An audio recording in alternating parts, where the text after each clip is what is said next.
6 నెలలు సావాసం చేస్తే వారు వీరవుతారని అవినీతికి సంబంధించినటువంటి ఆరోపణలతో పెద్ద ఎత్తున గతంలో తీసుకొచ్చినటువంటి ఇప్పుడు రివర్స్ అవుతున్నటువంటి పరిస్థితి. ఒకప్పుడు ఉత్తరప్రదేశ్ సమాజ్వాదీ పార్టీ సమయంలో డబ్బులిస్తే ఏ పనైనా అవుతుంది. చివరికి నాయకుల కుక్కలు మిస్ అయితే గనక పోలీస్ యంత్రాంగం జిల్లా ఎస్పీ నుంచి డీఐజీ దాకా పరుగులు పెట్టి ఎత్తుక్కున్నటువంటి పరిస్థితి అజాం ఖాన్ లాంటిది. ఒక హింసాత్మకమైనటువంటి పాలన జరిగింది. ఇప్పుడు అదే ఉత్తరప్రదేశ్ అభివృద్ధిలో పరుగులు పెడుతోంది. భారతదేశంలో వరి ఉత్పత్తిలో నెంబర్ 1 స్థాయికి వెళ్ళింది. తెలంగాణను దాటి అది ముందుకెళ్ళింది. తెలంగాణ నేనే ఫస్ట్ అని చెప్తున్నా. తెలంగాణ కంటే కూడా ఒక అడుగు ముందుకు వేసింది ఈ డ్రిప్. ఆ స్థితికి తీసుకొచ్చుకున్నాడు. అట్లాగే industrial growth, tourism growth, endowment tourism అద్భుతమైనటువంటి శక్తిని తీసుకొచ్చుకున్నాడు. అట్లాగే బీహార్ ఒకప్పుడు మన మన సినిమాలన్నిట్లో కూడా బీహార్ అంటే కిడ్నాపులు, రేపులు, దాడులు, తుపాకులు పట్టుకు తిరగడాలు, ఈవెన్ మన దగ్గరకు కూడా ఎవరినైనా చంపాలంటే బీహార్ వాళ్ళకి సుపారీ ఇచ్చాం లాంటి సినిమాలు నడిచినాయి. ఆ స్థాయిలో ఉన్నటువంటిది కాస్త ఇవాళ బీహార్ నుంచి వచ్చిన వాళ్ళు పనులు చేస్తున్నారు, గౌరవనీయంగా బతుకుతున్నారు, తద్వారా వాళ్ళు గౌరవం పొందుతున్నారు. అట్లాగే రాజస్థాన్ వాళ్ళు ఇదివరకు అక్కడ బ్రతుకు తెరువు లేక ఇక్కడికి టీలు అమ్ముకోవడానికి టీ పొళ్ళు అట్లాంటివి అమ్ముకునేవాళ్ళు, లేకపోతే ఈ పానీపూరీలు ఇట్లాంటి ఇవాళ రోజున రాజస్థాన్ వాళ్ళు గౌరవంగానే ఉన్నటువంటి పరిస్థితి. మధ్యప్రదేశ్ అంటే అరాచకాల కేర్ ఆఫ్ అడ్డర్గా ఉండేది.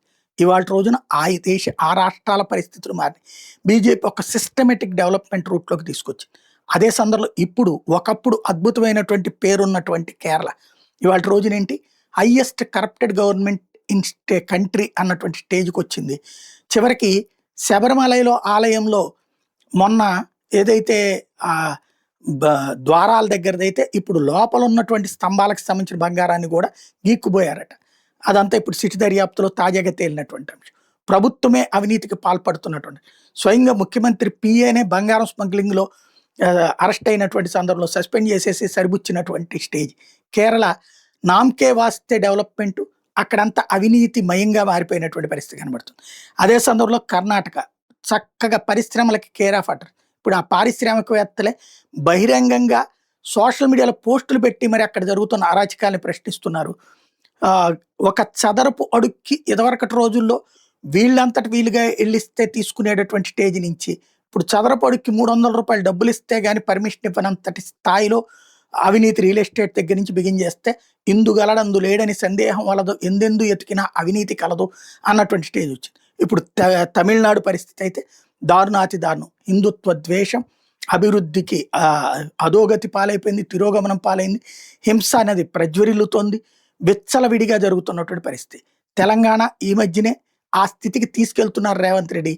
తను రాజకీయ ప్రతీకారాల ధ్యాసలో పడిపోయి అక్కడ అవినీతిమయమైపోతున్నటువంటి అధికార యంత్రాంగాన్ని కంట్రోల్ చేయలేకపోతున్నారు. ఆ 4 ప్లేస్లోకి ఈ 4 వస్తుండటం అన్నటువంటిది ఆవేదన కలిగించే పరిణామం. సీరియస్గా ఎఫర్ట్ పెడితే ఇప్పుడు తెలంగాణ ఆ స్టేజ్కి దారుణమైన స్టేజ్కి పోకుండా ఉంటుంది.